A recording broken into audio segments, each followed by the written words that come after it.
want to talk about the Proud Boys. Some good news. The leadership of the Proud Boys has been convicted of seditious conspiracy in relation to January 6th of 2021, which is great. If you guys, in case you haven't heard about this, let me go ahead and sum it up for you.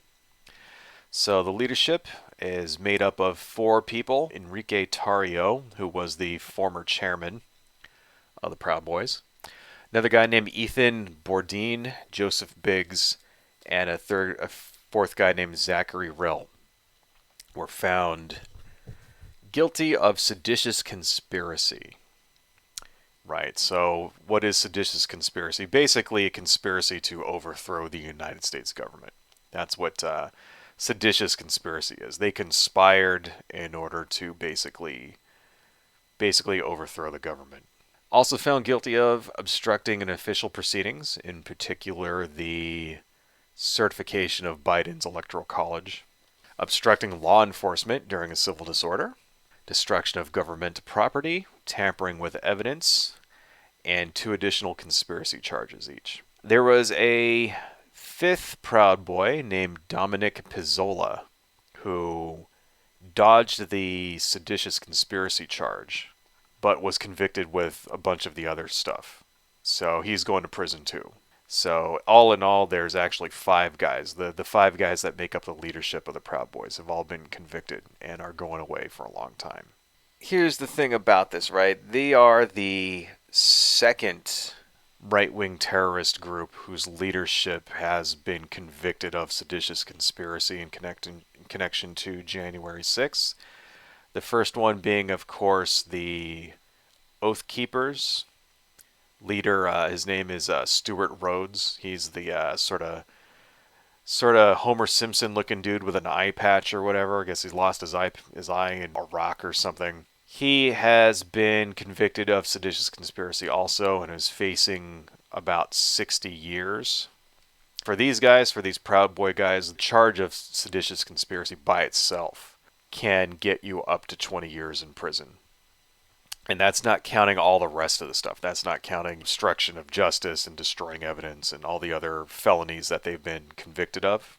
So, looks like Enrique Tarrio and his assorted group of assholes may be going away for a long, long time.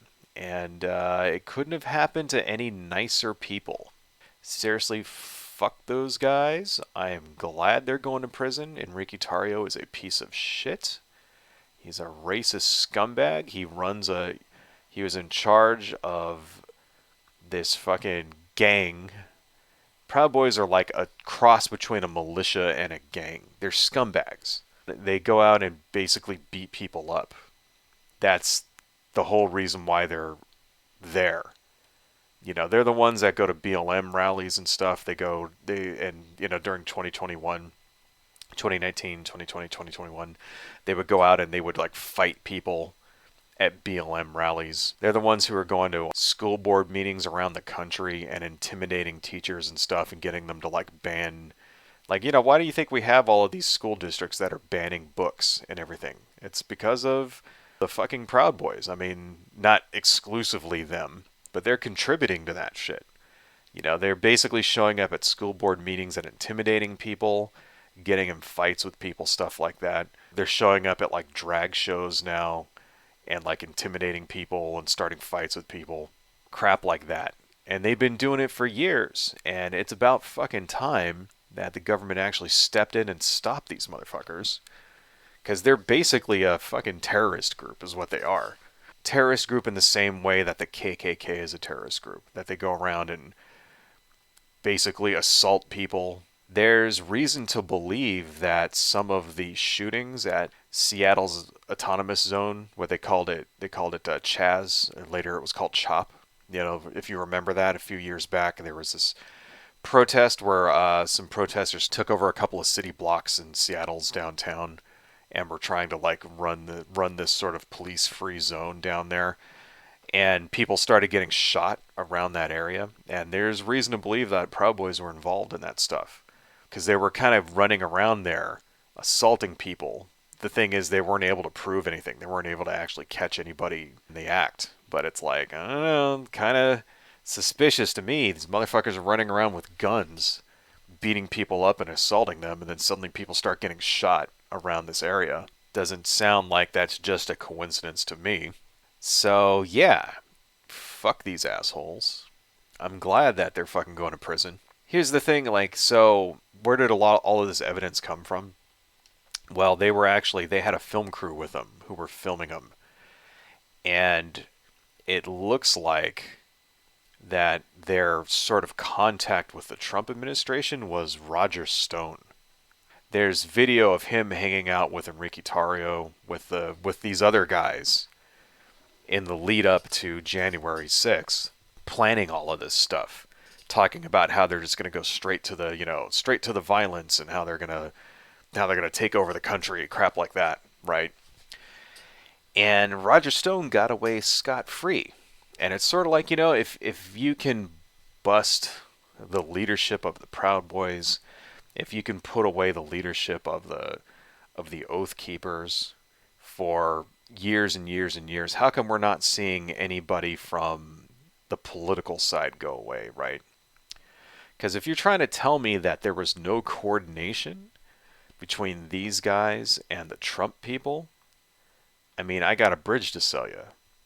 It sort of looks like, it really does look like that their handler, their contact with the Trump administration and the Trump campaign in particular, right? And it looks like their handler was Roger Stone, that he was the contact. He was the one relaying the orders. Because that's what January 6th was. You had people like Ali Alexander starting the rallies, organizing the rallies, and then Trump turning those into riots, right? And then you had people like the Proud Boys and the Oath Keepers, who were sort of the muscle that were going to go in and physically like capture members of Congress and prevent them from doing the certification. That's what they went to jail for. That's what they've been convicted for. That's what all this is about, right? And then on the political side, you had people like Matt Gaetz and Ted Cruz, who were going to basically object, so that, because that was the plan. Was these people out here were going to start a riot, cause all this pressure from the outside, scare all, and prevent the actual certification. And on the meantime, on the inside, they were going to have politicians like Ted Cruz and Matt Gaetz object to the count, and then Mike Pence was supposed to kick it back to the states. This is what they call the Green Bay sweep. And what was that one guy's name? There was a dude who went on CNN and basically admitted all this. Green Bay sweep. What was that motherfucker's name? Peter Navarro. Basically, Peter Navarro went on CNN and just laid all this out and admitted that was the goddamn plan. That's what they wanted to do. They wanted to put in enough doubt and pressure the members of Congress, right, so that they would kick it back to the states, and then the states have a majority Republican run legislatures, and then they were going to basically install Donald Trump, right? Which is actually, that part is actually in the Constitution. That's one of the things. If you do have, say, a electoral college count, which is disputed, it is within the power of Congress in order to kick it back to the state legislatures, and then they would just vote for the president directly like that. That was the plan. And I don't see why we're busting these people, sending these people like Enrique Tarrio and Stuart Rhodes to jail for their role in this, but we're letting Ted Cruz and Matt Gaetz and Peter Navarro just walk away free. Let's put all of them in jail. I mean, we pretty much got them dead to rights. Peter Navarro admitted this on national TV. That's the shitty thing about this, is that the grunts, the ground workers, the guys who actually, like, they're gonna go to jail. But Ted Cruz, Peter Navarro, Trump, they're going to walk away scot-free with it, and they get to try it all over again. Because we live in a country with a broken government.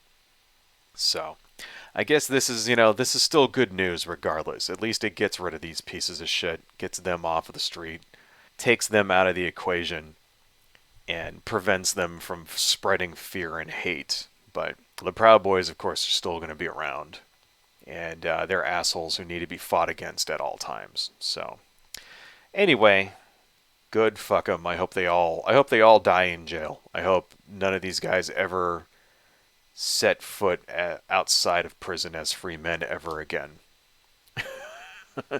Seriously, they can all rot. I hope Enrique Tarrio spends the rest of his days stamping out fucking license plates and trying not to drop the soap because he's a piece of shit.